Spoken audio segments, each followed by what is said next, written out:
NDA கூட்டணி form ஆயிடுச்சு, form ஆகலன்னு இனிமே யாரும் சொல்ல முடியாது. வெளியில இருக்கிறதுன்னு பார்த்தா ஒரு பக்கம் பாமகனுடைய ஒன் ஆஃப் த பார்ட்டா ராமதாஸ் ஐயா அவர்கள் இருக்காங்க, அவங்களுடைய அணி. இன்னொரு பக்கம் தேமுதிக பிரேமலதா. தமிழ்நாட்டில் வந்து ஓரளவுக்கு செட்டில் ஆகி 3 பேர் தான் கொஞ்சம் வித்தியாசமாக இருக்காங்க. அதாவது ஓபிஎஸ், தேமுதிக, ராமதாஸ்.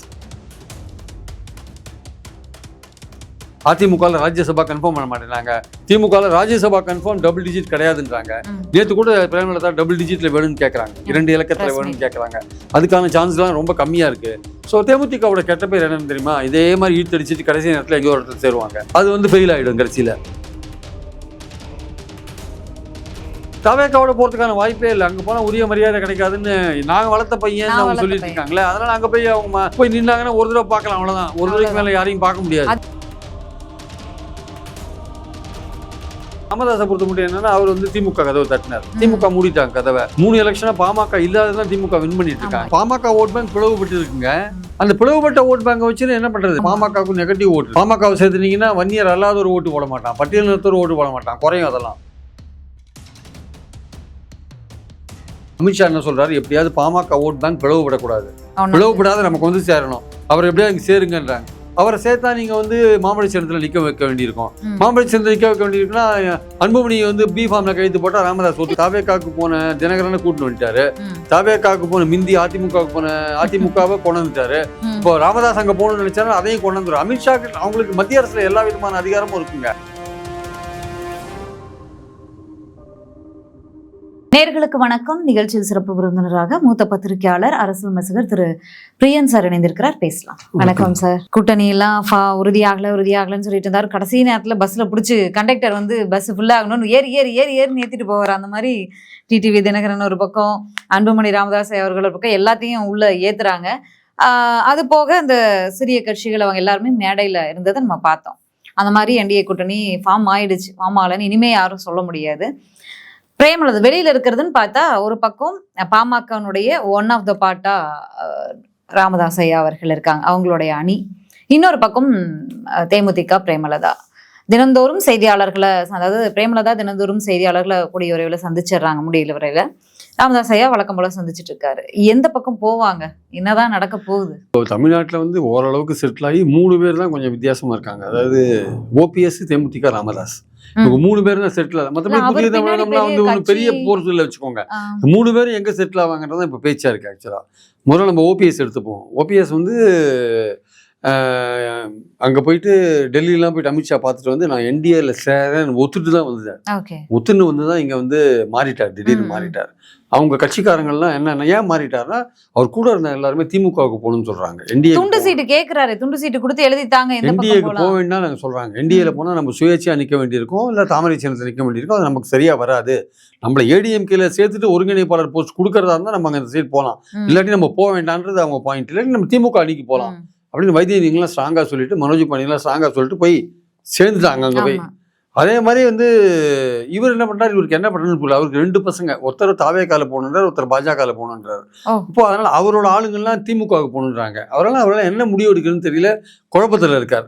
நிறைய பேர் என்ன சொல்றாங்க, அவர் என்டிஏ அவருக்கு இன்னொரு ப்ரெஷர் என்ன கொடுத்துருக்காங்கன்னா, தாவேக்கா திமுகவுக்கு நீ போகக்கூடாது, நீ வந்து சும்மா இருந்தாலும் இரு, வேடிக்கை பார்த்துன்ற எலெக்ஷன் 21 சசிகலா பார்த்த மாதிரி நீங்கள் வந்து தயவுசெய்து நீங்கள் அந்த 2 கட்சிக்கு போகக்கூடாது. போனீங்கன்னா தினகரன் நாங்கள் இழுத்தும் பிரயோஜனம் இல்லை, அப்புறம் அந்த ஓட் பேங்க் எங்களுக்கு வராது நீங்கள் அங்கே போயிட்டீங்கன்னா. அதனால நீங்கள் வந்து ஒன்று என்டிஏக்கு வாங்க, இல்லாட்டி இந்த எலெக்ஷன் வேடிக்கை பாருங்க அப்படின்னு சொல்றாங்களாம். அதனால இப்போ அவர் குழப்பத்தில் இருக்கார். ஆனால் என்ன சொல்றாங்க, வேடிக்கை பார்க்குறது அவர் மகனுடைய அரசியல்.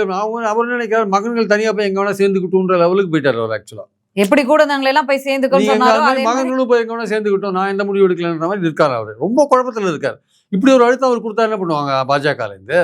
அவர் வந்து பாஜகவோடய ரொம்ப ஒன்றி பழகிட்டாரா? அவங்க சொல்றது ஒரு கேட்காது இருக்க முடியல. அவங்க கூட இருக்கிற ஆளுங்கள்லாம் திமுகன்றாங்க. இப்போ அவருக்கு என்ன பண்றதுன்னு தெரியாது, என்ன பண்ண யோசிக்கிறாரு. தேர்தல் நெருக்கத்தில் நம்ம ஒரு திமுகவில் போற மாதிரியான ஒரு முடிவு எடுத்தா பாஜக ரொம்ப கண்டுக்காது, விட்டுருவாங்க. அப்போ தேர்தல் பிரச்சாரம் அது இது வேட்பாளர் அது இதுன்னு அந்த இதே அட்மாஸ்பியரே மாறிடும்ல. மாறிடும். அப்ப இவர் அட்டாக் பண்ண வேண்டிய சூழல் வராது. இப்ப எல்லாம் 1 மாசம் 2 மாசம் அட்டாக் பண்ணிட்டே இருப்பாங்கல்ல. அப்ப அந்த ஓட் பேங்க் எடுக்கிறதுக்கான திமுகவோட துரோகி அவர் வந்து அங்க போய் சேர்ந்துட்டாரு, தீய சக்தி திமுகவோட சேர்ந்துட்டாருன்னு அவர்கிட்ட இருக்கிற ஓட் பேங்க் தள்ள ட்ரை பண்ணுவாங்கல்ல. அதனால நம்ம உடனடியா சேர ஓட் பேங்க் இருக்கு. கொஞ்சம் ஆமா நம்ம பேசாம அமைதியா இருக்கலாம். ஒரு தேர்தல் அனௌன்ஸ் பண்றதுக்கு 1 நாள் 2 நாள் முன்னாடி ஒரு முடிவு எடுக்கலாம். இப்ப கம்முன்னு இருக்கலாம்ன்ற மாதிரி இருக்காருன்னு ஒரு பேச்சு இருக்கு. அதுதான் பேசாம இருக்காரு. இப்ப எந்த முடிவு எடுக்கலன்ட்டு அவர் அதிமுக சேர்க்கிற மாதிரி ஐடியா எடப்பாடிக்கு கொஞ்சம் கூட கிடையாது. தெளிவா சொல்லிட்டாரு. கொஞ்சம் கூட கிடையாது. எடப்பாடியார் அப்படின்னு டிடிவி போய் சேர்ந்திருக்காரு. அவர் பேசி சேர்த்து விட சொல்லுங்கன்னு சொன்னதுக்கு அதான் சான்ஸே கிடையாது சொல்லிட்டாரு. வாய்ப்பே இல்ல அப்படின்னு. தினகரனே வந்து கூட்டணி ஆட்சின்னு பேசிட்டு இருக்காரு. உள்ள போய் அவர் ட்விஸ்ட் பண்ற மாதிரி அத உள்ள போய் கூட்டணி ஆட்சின்னு பேசிட்டு இருக்காரு. அவரே எடப்பாடியோட முழுசா சேர்ந்தாரு சொல்ல முடியாது. அவர் ஏதோ ஒரு கம்பல்ஷன்ல தான் சேர்த்து இருக்காங்க அவரை. சோ அது ஒரு பக்கம் இருக்கிட்டு போயிட்டு இருக்கும். சோ ஓபிஎஸ் கேஸ் அப்படி இருக்கு. ஹைலி குழப்பத்துல இருக்கார். தேர்தல் இருக்கிறதுல இருப்பார். இவங்க தேமுதிக என்ன பண்றாங்க, இப்போ நாங்கள் ஜனவரி 10ஆம் தேதி 8ஆம் தேதி அனௌன்ஸ் பண்ணுவாங்க. ஒன்றும் அனௌன்ஸ் பண்ணல. அவங்க கட்சியிலையும் என்னன்னா மாவட்ட செயலாளர்லாம் பொட்டி வச்சு கருத்து கேட்டாங்க. பாதி பேர் திமுகவுக்கு போகணும்னு சொல்லிட்டாங்க. பாதிக்கு மேலே இப்போ திமுகவுக்கு போகணும்னு சொல்லிட்டாங்க. அந்த மாதிரி அதிர்ச்சி. என்டிஏ கூட்டணிக்கு போனால் அவங்க எதிர்பார்க்குற எல்லா விஷயங்களும் நடக்கலாம்னு அவங்க நினச்சாங்க. அவங்களுக்கு என்னன்னா டபுள் டிஜிட்டில் சீட்ஸ் வேணும். பாமக எவ்வளோ கொடுக்குறீங்களோ அவ்வளோ வேணுன்றாங்க. அது கொடுக்கறதுக்கு அவர் எடப்பாடி ரெடியாக இல்லை. அவரும் 6 சீட்டுக்கு மேலே கொடுக்கறதுக்கு ரெடியாக இல்லை. ராஜ்யசபா கொடுக்குறதும் சந்தேகமாக இருக்குது. அதிமுகவுக்கு 2 ராஜ்யசபா தான் கிடைக்கும். அதில் ஒன்று வந்து அன்புமணிக்கு ப்ராமிஸ் பண்ணிட்டாங்களாம், ஒன்று தினகரனுக்கு ப்ராமிஸ் பண்ணியிருக்காங்களாம். ஜிகே வாசன் வேறு கேட்டுன்னு இருக்காரு. அப்போ எல்லாத்தையும் 2த்தையும் தோழமை கட்சிகளுக்கு கொடுத்துட்டாங்கன்னா தேமுதிகவுக்கு கொடுப்பாங்களா இல்லையானு தெரியல. அப்போ இந்த சூழலில் வந்து ஏடிஎம்கே ஆளுங்களுக்கு என்ன கிடைக்கும்? ஒன்றுமே கிடைக்காது. அப்போ ஏடிஎம்கே ஆளுங்க சும்மா இருப்பாங்களா? அதனால எடப்பாடி வந்து தேமுதிகவுக்கு கொடுப்பாரா சொல்ல முடியாது. இப்போ அவர் இருக்கிற நிலைமை என்ன, நீ வந்தாலும் வராட்டாலும் போ, 6 சீட் கொடுக்குறோம், ராஜ்யசபா பற்றி அப்புறம் கன்ஃபார்ம் பண்ணுறோம் அப்படின்னு சொல்கிறாங்க. இப்போ ராஜ்யசபாவை வந்து அதிமுக இன்னும் கன்ஃபார்ம் பண்ணாது இருக்கிறதுனால தான். ஏன்னா இந்த வாட்டி ராஜ்யசபா அப்படி 2 சீட்டுன்றத 1 தோழமை கட்சி கொடுத்துட்டு 1 ஏடிஎம்கே கொடுத்தா, அப்போ அந்த 1 கொடுக்கறது அன்புமணிக்கா தேமுதிக வரும். இப்போ போன வாட்டியே தேமுதிக ஏமாந்துட்டாங்க, இந்த வாட்டின்னு சொல்லியிருக்காங்க. அப்போ இந்த வாட்டி இவங்களுக்கு கொடுக்காத அன்புமணி கொடுத்தா இந்த தடவை மறுபடியும் ஏமாத்திட்டாங்கன்னு என்ன பண்ணுறது? அந்த உறுதிமொழி இன்னும் அதிமுகட்டேருந்து வரல. அதனால திமுக பேசுறாங்க. திமுக என்ன சொல்றாங்க, நிச்சயமா ராஜ்யசபா உண்டு 6 சீட். ஆனா இங்க என்ன சொல்றாங்க, இங்க டபுள் டிஜிட்ல எனக்கு கொடுன்றாங்க. இவங்க என்ன சொல்றாங்க, உங்களுக்கு டபுள் டிஜிட்லாம் கொடுக்க முடியாது, உங்களுக்கு நான் 10 சீட் கொடுத்தேன் வச்சுக்கோங்க. நான் ஏற்கனவே அப்புறம் சிபிஐ சிபிஎம் எல்லாருக்கும் நான் 10 ஏற்றணும். எல்லாருக்கும் 6 தான் இருக்கு. 6 கொடுத்துருக்கோம். நாங்கள் அதே தான் மெயின்டைன் பண்ண போறோம். அவங்களுக்கு எல்லாம் 10 ஆக்கினா அப்புறம் காங்கிரஸ் தொடர்ந்து இருக்காங்க இவங்களோட. அவங்களுக்கு ஏற்றணும். உங்களுக்கு புதுசா வந்து உங்களுக்கு கொடுத்தா அவங்களுக்கு ஏற்றணும். அப்போ என்னோட நாங்க போட்டி போடுற இடம் குறையும். நாங்கள் போட்டி போகிற இடம் குறைஞ்சா மெஜாரிட்டி வாங்குற விஷயங்கள் கொஞ்சம் கேள்விக்குறியாகும். அப்படி கேள்விக்குறியாச்சுன்னா அப்புறம் கூட்டணி ஆட்சிக்கு போக வேண்டியிருக்கும். இதெல்லாம் எங்களுக்கு பிரச்சனை ஜாஸ்தி. அதனால வாங்க 6 சீட்டு ஒரு ராஜ்யசபா கொடுக்குறோம் அப்படின்றாங்க. ஸோ இதனால இப்போ முழிக்கிறாங்க. டபுள் டிஜிட் எங்கேயுமே கிடைக்காதுன்னு தெரிந்து போச்சு. அதிமுகவில் ராஜ்யசபா கன்ஃபார்ம் பண்ண மாட்டேங்கிறாங்க. திமுகவில் ராஜ்யசபா கன்ஃபார்ம் டபுள் டிஜிட் கிடையாதுன்றாங்க. நேற்று கூட பிரேமலதா டபுள் டிஜிட்ல வேணும்னு கேட்குறாங்க, 2 இலக்கத்தில் வேணும்னு கேட்குறாங்க. அதுக்கான சான்ஸ்லாம் ரொம்ப கம்மியாக இருக்கு. ஸோ தேமுதிகவோட கெட்ட பேர் என்னன்னு தெரியுமா? இதே மாதிரி ஈர்த்தடிச்சிட்டு கடைசி நேரத்தில் எங்கேயோ ஒரு இடத்துல சேருவாங்க. அது வந்து ஃபெயில் ஆகிடும். கடைசியில் கிட்டத்தட்ட 10 வருஷமா உங்களுக்கு அசம்பிளியில் ரெப்ரஸன்டேஷனே கிடையாது. 2016 முடிஞ்சது, அதுக்கப்புறம் கிடையவே கிடையாது. இந்த வாட்டியாவது போகணும்னு பார்க்குறாங்க. ஸோ அங்கீகாரம் பல விஷயங்கள் அங்கே இருக்கிறதுனால இந்த வாட்டியாவது போகணும்னு பார்க்குறாங்க. ஆனால் பேராசையோடு இருக்காங்க. அவங்க என்ன சொல்கிறாங்க, நாங்கள் 3வது பெரிய கட்சின்றாங்க. அதெல்லாம் வந்து மக்கள் நம்ப மாட்டாங்க. 0.43% தான். அப்புறம் என்ன பெரிய கட்சின்னு சொல்ல முடியும்? அதனால அவங்களுக்கு வந்து ஒரு முடிவு எடுக்கிறதுக்கு லேட் ஆகிறதுனால 2 பெரிய கட்சிகளும் வந்து நீங்கள் வந்தாவா வராட்டி போன்ற take it or leave it formula கொடுத்துட்டாங்க. அதனால இவங்க முடிச்சிட்டு இருக்காங்க. தேமுதிகவும் ஓரளவுக்கு முடிச்சிட்டு தான் இருக்காங்க. தாவேக்காவோட போவாங்களா? தாவேக்காவோட போறதுக்கான வாய்ப்பே இல்லை. அங்க போனா உரிய மரியாதை கிடைக்காதுன்னு நாங்க வளர்த்த பையன் அவங்க சொல்லிட்டு இருக்காங்களே. அதனால அங்க போய் அவங்க போய் நின்னாங்கன்னா ஒரு தடவை பார்க்கலாம், அவ்வளவுதான். ஒரு தடவைக்கு மேல யாரையும் பார்க்க முடியாது. அதுக்கப்புறம் யாரையும் பார்க்க முடியாது. அதான் பாயிண்ட். அங்க அப்போ தேமுதிக நிலைமை இந்த மாதிரி இருக்கு. ஸோ கம்மிங் பேக் டு ராமதாஸை பொறுத்த மட்டும் என்னன்னா, அவர் வந்து திமுக கதவை தட்டினார். திமுக மூடிட்டாங்க கதவை. 3 எலெக்ஷனா பாமக இல்லாததான் திமுக வின் பண்ணிட்டு இருக்காங்க. இல்ல திருமாவளவனும் 2-3 பிரஸ் மீட்ட சொல்லிட்டாரு. பாஜக பாமக இருக்கக்கூடிய எந்த கூட்டணியிலையும் நாங்க அங்கம் வைக்க மாட்டோம். ராமதாஸ் ஐயா அவர்கள் வராங்கன்னா அந்த முடிவு எங்களுடைய முடிவு இதுதான், திமுக தான் இதை முடிவெடுக்கணும் அப்படின்னு. பிளவுபட்ட பாமக இருந்து என்னங்க பிரயோஜனம்? அன்புமணி பாமக இளைஞர்கள். ஆனா ஓட் பேங்க் ராமதாஸ் ஐயா அவர்கிட்ட தான் இருக்கு. கொஞ்சம் இருக்கு, அன்புமணிட்டு கொஞ்சம் இருக்கு. அது பாமக ஓட் பேங்க் பிளவுபட்டு இருக்குங்க. அந்த பிளவுபட்ட ஓட் பேங்கை வச்சு என்ன பண்றது? 2வது, நீங்க சில கட்சிகளுக்கு எல்லாம் நெகட்டிவ் ஓட்டு இருக்கும். பாமகவுக்கும் நெகட்டிவ் ஓட்டு இருக்கு. பாமகவை சேர்த்துனீங்கன்னா வன்னியர் அல்லாத ஒரு ஓட்டு போட மாட்டான், பட்டியலினத்தோர் ஓட்டு போட மாட்டான், குறையும் அதெல்லாம். ஆனா தேமுதிக அப்படி இல்லை. தேமுதிகவை சேர்த்தீங்கன்னா எல்லா ஜாதியும் ஓட்டு போடுவாங்க. ஆனா கொஞ்சமா இருக்கும், அவ்வளவுதான். சோ பாமகவை நீங்க சேர்க்கும் போது திமுக ரொம்ப கேர்ஃபுல்லா இருக்க வேண்டியதா இருக்கு. அன்புமணி அங்க சேர்ந்துட்டாரு.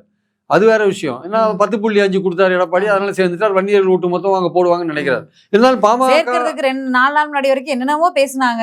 ராமதாஸ்க்கு இருக்கிற ஓட்டு வங்கியை நீங்க மறுக்க முடியாது. அவருக்கு கொஞ்சம் பழைய ஆட்கள்லாம் அவர் கூட இருப்பாங்க, கிராம லெவல்ல அவர் கூட இருப்பாங்க. அப்போ திமுக கதவை க்ளோஸ் பண்ணிட்டாங்க. இப்போ அடுத்தது அவருக்கு என்னன்னா, அமித்ஷா என்ன சொல்றாரு, எப்படியாவது பாமக ஓட் பேங்க் பிளவுபடக்கூடாது, பிளவுபடாத நமக்கு வந்து சேரணும், அவர் எப்படியாவது இங்க சேருங்கன்றாங்க. அவரை சேர்த்தா நீங்க வந்து மாம்பழ சின்னத்துல நிக்க வைக்க வேண்டியிருக்கும்.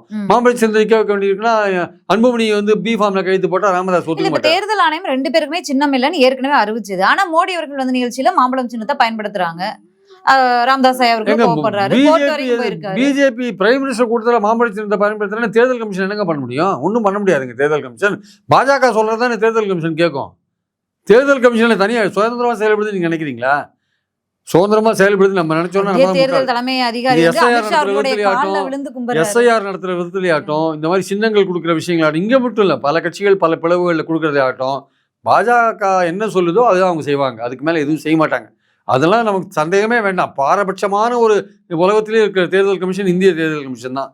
அது சந்தேகமே வேண்டாம். நோட்டீஸ் வேற வழி இல்லாத நோட்டீஸ் அனுப்பியிருக்காங்களே. இப்போ வேற வழி இல்லாத நம்பிட்டு இருக்கோம். நம்ம வேற வழி இல்லை நமக்கு, அதனால அதை நம்பிட்டு இருக்கோம்.